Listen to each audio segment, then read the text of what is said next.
उत्तर प्रदेश के बस्ती जिले के रुदौली थाना क्षेत्र की एक बुजुर्ग महिला के साथ दरिंदगी की सारी हदें पार कर दी गईं। बुजुर्ग महिला का आरोप है कि सपा नेता ने न सिर्फ उस पर वार किया बल्कि उसे पीट पीट कर इस कदर अधमरा कर दिया कि देखने वाले देखते रह गए। और तो और आरोप तो ये तक है कि जब इतने से भी जी नहीं भरा तो उसने बुजुर्ग महिला के प्राइवेट पार्ट में एक सरिया डाल दिया। हैवानियत का ऐसा नंगा नाच हुआ कि सपा नेता ने बुजुर्ग महिला के जिस्म पर इतने घाव दिए, ये यकीन मानिए आप भी देखेंगे तो सिहर उठेंगे। 48 घंटे से ज्यादा का समय बीत जाने के बाद भी लहूलुहान बुजुर्ग महिला का आरोप है कि ना तो रुधौली थाना अध्यक्ष ने मेडिकल कराया था और ना ही एफआईआर दर्ज की थी। जिसके बाद जब बुजुर्ग महिला एसपी अभिनंदन के पास पहुंचकर रोते रोते अपनी व्यथा सुनाने लगी, तब उन्होंने नाराज होकर जमकर अधिकारियों को लताड़ लगाई और थाना अध्यक्ष को तत्काल प्रभाव से लाइन हाजिर कर दिया। दरअसल रुधौली थाना क्षेत्र की रहने वाली बुजुर्ग महिला, उसका परिवार भाजपा से जुड़ा है। ये भी दावा किया जा रहा है कि महिला और उसका बेटा बीजेपी के कार्यकर्ता भी हैं।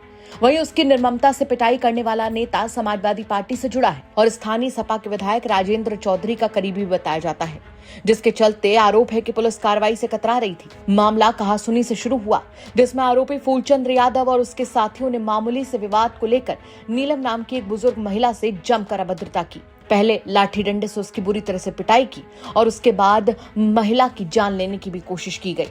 थाने में गए लाली एप्लीकेशन लेके हमारे बड़े बेटे को जेल भेज दी हैं।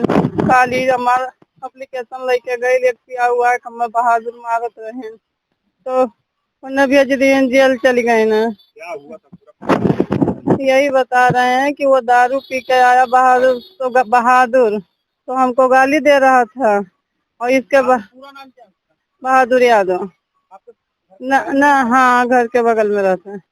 तो उनके हमारे बड़े वाले लड़का बैंक मैनेजर हैं, वो गए एप्लीकेशन लेके थाने में, तो साहब बुला लिए और बुला के उसके धोखे में बैठा के बहादुर को हमारे लड़के को जेल भेज दिए दोनों को। और इसके बाद में शाम वही भेज दिए कि मतलब दोनों तुम लोग झगड़ा किए हो, इसीलिए झगड़ा के मतलब अपना पैसा 460 पा गए थे। बहादुर को भी भेजे, अभी जेल में है दोनों। हाँ, तो इसके बाद मैं घर पर आए, उसका भाई घनश्याम दारू पी के आया, गाली दे रहा था। तो हाँ, तो मैं भी 2-4 गाड़ी मैं भी दिया। तब तक ये लोग घर में से निकल के फूलचंद को फोन किया, फूलचंद को सब भाई मतलब फूलचंद, मुन्ना और ध्रुव सब जनी, सचिन सब मिलके इतना लाठी मारे एकदम बेहोश करके छोड़ दिए। मैं अकेली थी, मेरा बेटा का इनकी सास मरी थी उसमें गए थे, एक बेटा जेल में, हमारे 2 ही बेटा हैं सर। ये सर पर टांगी से मारे हैं, फूलचंद ने मारे हैं। हमारा कोई नहीं है, पड़ोसी है सर। हाँ, सपा का नेता है, वो सपा के नेता है। वही हमको जब होता तब हम लोग भाजपा ही हैं, इसीलिए।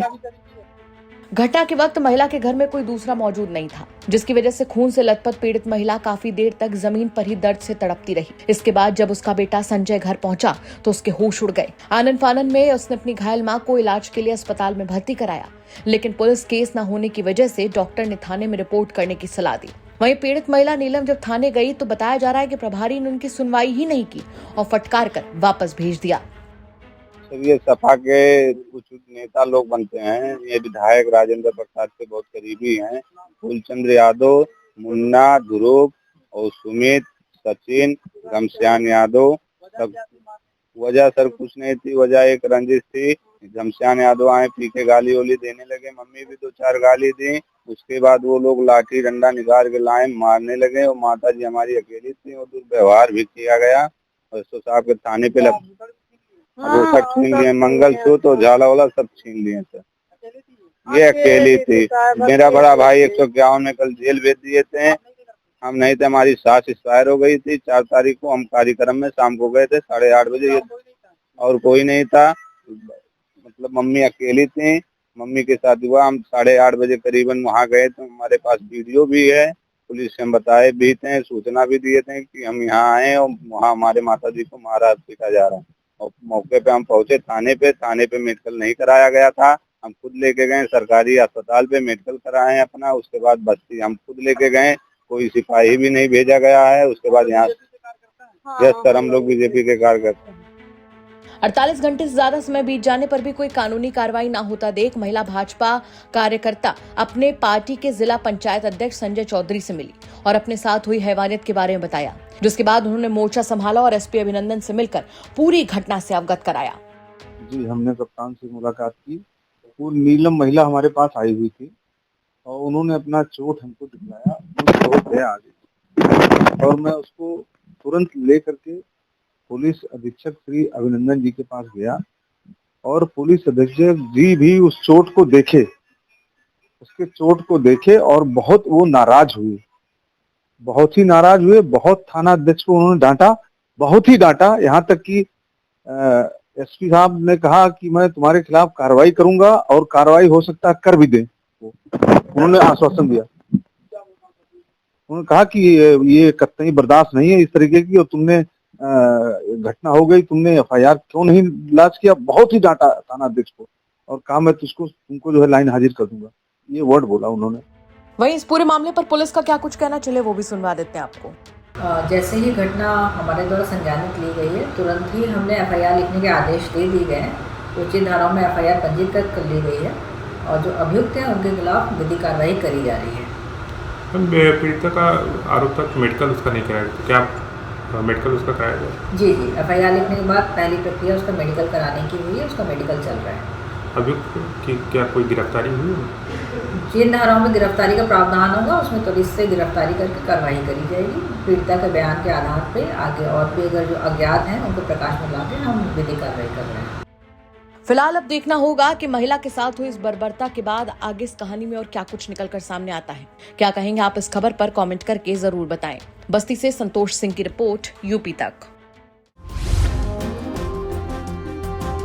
मुख्तार अंसारी के खिलाफ जिसने कार्रवाई की, वैसे अधिकारी को मुलायम सिंह सरकार ने अच्छा बताइए हटा दिया, निकालना पड़ा, उसको छोड़ना पड़ा। शैलेंद्र सिंह का नाम सब जानते हैं। आधा सत्य है ना? नहीं तो आप बताइए पूरा सत्य बताइए। आप बताइए, जिस शैलेंद्र सिंह ने इस्तीफा दिया और अपनी नौकरी छोड़ दी, उस शैलेंद्र सिंह से ये पूछिए कि क्या कोई असलहा मुख्तार अंसारी के पास से तुमने बरामद किया? मुख्तार अंसारी के एलएमजी के बरामदगी की बात थी। गलत, झूठ, 1000% झूठ। सेना में एक जवान है, सेना से वो भाग रहा है एलएमजी लेकर के। जीवन में कभी मुख्तार से नहीं मिला, जीवन में कभी एक दूसरे को किसी ने किसी से नहीं देखा, लेके वहां चलता है। उसके मन में अरमान है कि हम अपना ये असलहा फला आदमी को देंगे। किसी के माध्यम से वो उनका नंबर पता करता है और उनको टेलीफोन करता है कि देखिए साहब, हमारे पास एक असलहा है, मैं आपको देना चाहता हूं। तो उन्होंने कहा भाई कौन हो तुम, कैसे? तो मेरा नाम ये है, मैं यहां का रहने वाला हूं, मैं ऐसे ऐसे लेकर के चला हूं। तो मैं तो तुम्हें जानता नहीं, लेकिन हम तो आपको जानते हैं सरकार, हम तो आपका दर्शन करना चाहते हैं, हमको अपने पास बुला लीजिए। उन्होंने कहा कि अच्छा, ये या तो कोई बहुत बड़ा चालाक आदमी है जो षड्यंत्र कर रहा, और या अगर कोई ऐसा हरकत कर दिया है तो बड़ा आसान है, इसको पकड़वा दिया जाएगा। उसे कहे ठीक है, तुम मेरे पास आ जाना। और वो आप सुन रहे थे उसकी आवाज, आप आ जाने दिए होते, मैं ले लिया होता उसका असलहा, तब ना मैं आरोपी होता। वो वहां से कह रहे हैं कि वो चल दिया था उनकी यहां, हमने सोचा कि अगर उनके हाथ में चली जाएगी तो फिर मिलेगी नहीं, इसलिए हमने रास्ते में पकड़ लिया। हमने रास्ते में पकड़ करके मुकदमा लिख दिया, उस पे नहीं, उसके साथ मुख्तार अंसारी पे।